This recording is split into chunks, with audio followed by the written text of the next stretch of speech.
Hey everybody, welcome and back to the NAMM show here. We're with Steve Weingart, and we're gonna delve into Steve's musical background a little bit here, and we're gonna have some fun. Steve is also a Casio artist. I am. And so we're gonna have fun. So lifting spirits through music, we're gonna talk 216 Creator Studios. We're here. So Drew behind the camera, hello there. And Jason behind the camera, hello there. Hey.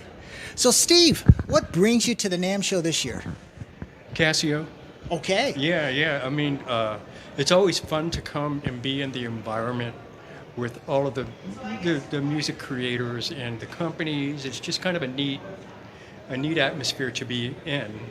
You know, being a music lover, I think everybody is here. I think so. And if you can't have fun at a music convention, you can't have fun. You might want to try something different. That's right. So, a little bit on your background. When did you get started playing? How young were you? And what were your musical influences growing up? Okay. Well, I started out when I was 3 years old. My mom found out that I had perfect pitch. She did the test on me, and she said, what is this note? What is that note? And I was able to identify them. Sure. At a very young age. You're probably familiar with in your store teaching little fingers how to play. I think it's called Thompson. It's a Thompson book. Yeah. And we had the color-coded insert that goes behind the keys, and that's how I learned what note and color goes with, the pitch. Yeah. So that's how I learned. And then, she just decided that I had some musical ability and pushed.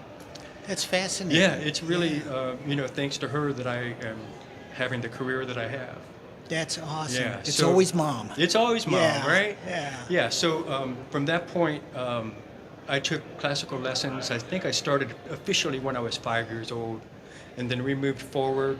A few more years after that, I started playing in a church. And that was my first professional experience. That's great. So, now, you grew up in Indiana, Dayton, Indiana. Dayton, Ohio. Yeah. I'm sorry. I moved you a state closer. And now I know your wife, Renee, is also from Dayton. Yeah, we knew each other in high school. Okay. Mm-hmm. So you're childhood sweethearts. Yes, sir. Yeah. Mm-hmm. That's pretty cool. Yeah. Now, Renee also is a musician. She is. Yeah. She's a wonderful singer and also a bassist. Okay. When she was young, she played in the Dayton Philharmonic Youth Orchestra on violin. So she's had a big music background as well. That's fantastic. When you go through the creative process of composing, is it always the same, or is it different all the time? How does something come to you? I can't think of any one method that applies, at least in my case. Sometimes I can just be fooling around at the piano, practicing and trying to say, let's find the new note, let's find the magic pitch, and, the sequence of textures and so forth. Sure. Sometimes it's that. Sometimes it's turning on the computer and playing a drum sound. It's just whatever happens at the time it motivates you. Yeah, and sometimes I've had it happen where the movie soundtrack will inspire me. I'll just be so moved.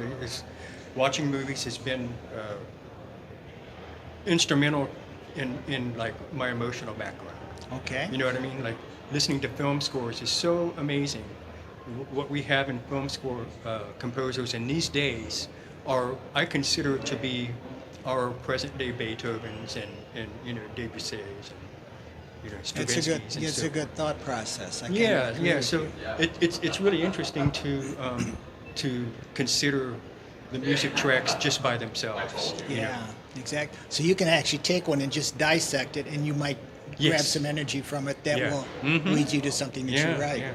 Man, John Williams is the guy, man. Oh, right? Yeah, for sure. Yeah. So, how long have you been with Casio? When did you start playing with Casio?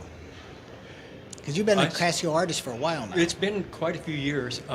I started with the release of the PX5S. Okay. What year that is, I'm a little fuzzy on it. But yeah, that was my first year. I'm going to say it's been maybe 2010. Okay.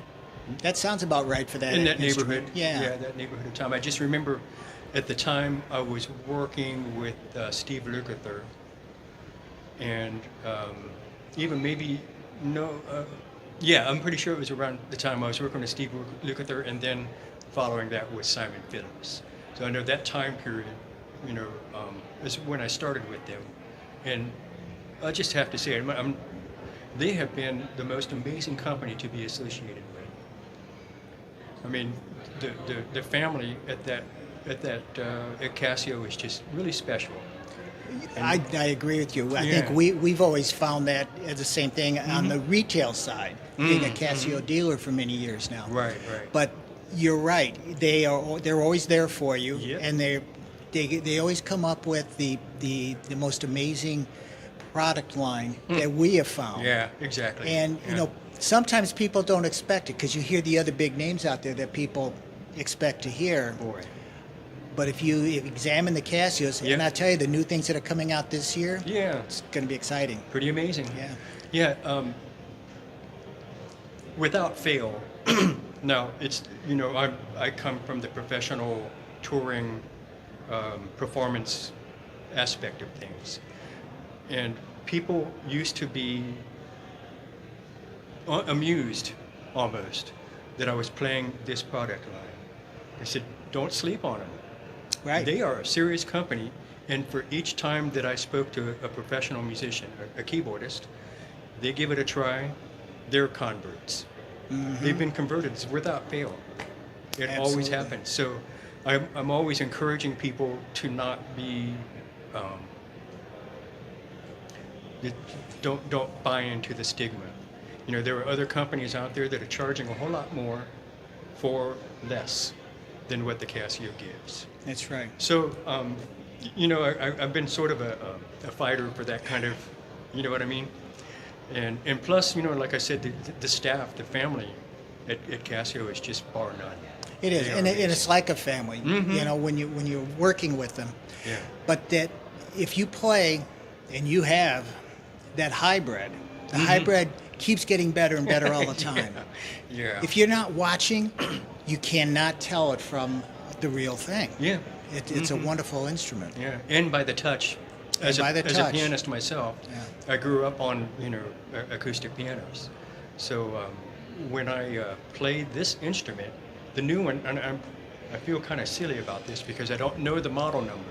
It's so new that it sort of looks like a grand hybrid, but it's not. It's not. It's close. It's close. Yeah. But it's got the same type of cabinetry and the support, and it's got the pedals and everything. It sounds amazing. It does. But then the touch of it, it's just, It's right there. yeah, it's right there. it's right I personally have a Steinway at home, and I find myself playing the Casio a little bit more than the Steinway because of the problems that come along with, the tuning and, the humidity and, Sure. Well, the nice thing is, too, you can go into this instrument and you can actually adjust the touch to feel like that Steinway. Right. Real close. Yeah, absolutely. So it works real well. Now, over the years, you've worked with many musicians. What are some of the experiences that you've had that stick out in your mind on collaborative efforts that you've done, either performing or working with composing? I have to say, there was a couple of songs that I wrote with Steve Lukather on one of his albums, or maybe two of them. It's been so long ago, and I've worked with so many people since then. But I just remember that it was a very special experience. He came over to the house, and I sat at the piano, and he had his guitar, and we just kind of worked together and came up with a neat couple of songs. The collaborative effort with Simon Phillips is really special to me. Okay. I did 2 solo artist records with Simon as the drummer and also the technician. He is an amazing engineer. But he just has a real ability to absorb anything that I give him and adjust or make suggestions on the compositional part that really are positive moving. You know what I'm saying? And he's one of the nicest humans you'll ever meet. So working with Simon was neat on those 2 albums, and I also played on 2 albums of his with his Protocol band. Okay. So that was really more of a group effort than my personal CDs with him. Sure. But it was a real interesting time. Yeah. That's very cool. Tell us one thing that people should know about Steve Weingart that they don't know. There's probably a few things to consider here. That they should know. You know what? I love racing. Really? I am really into auto racing. Just about any kind of, GT, NASCAR, F1, Formula 4. Yeah. I just like it all. I don't know why, but I'm a speed junkie. I love it. Oh, you're going to have a conversation with my son afterwards. He's into the same thing. Okay. So it'll be All fascinating right. there. Great. You should have been in Chicago this last summer. We had that NASCAR race downtown. I remember I watched Yeah. it. Did you? That was very interesting. Yeah. It was I'm not very so sure interesting for everybody was Chicago happy. there. No. Yeah. I'm not sure everybody was happy about that one, but it was cool. It was cool. It'll be back. Yeah. Well, we'll see. Well, anyway, thank you, Steve, for being with us today. Thanks for having me. This was awesome. Yeah, and we're going to see you over at the Casio booth during this show, as we will every NAMM show. Very good. And we'll talk about later and tell you just when and how you can see Steve Weingart. Thanks. All right. All right, well, I'm Jason, and this is the Lifting Spirits racing podcast that we are doing now in collaboration with 216 Creator Studios. And because we just found out that Steve Weingart is a huge racing fan. I love it. And so tell us a little bit about that. Well, I got my start from a family member in Atlanta. This would have been probably in the early 2000s, maybe mid-2000s. And I went to the Atlanta Motor Speedway and saw my first NASCAR race in person.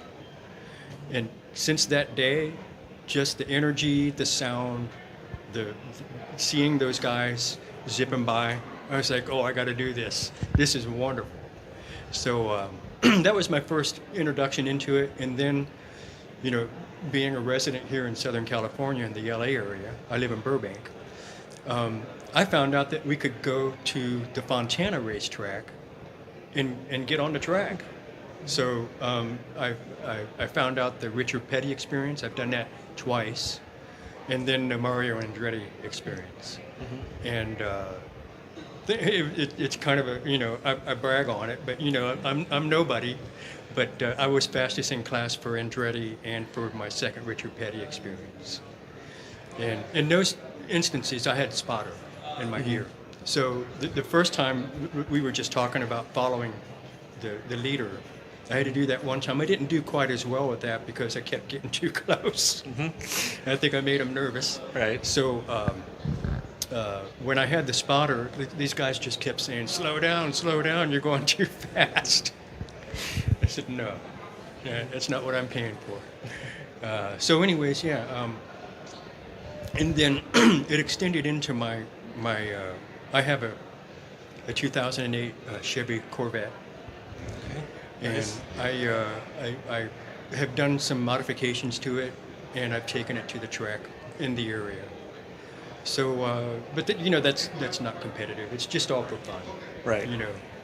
But I really enjoy it. So, do you have a favorite driver? I've had many favorite drivers. Okay. They usually fall in and out of favor, but they do something dumb. You know what I mean? Yeah.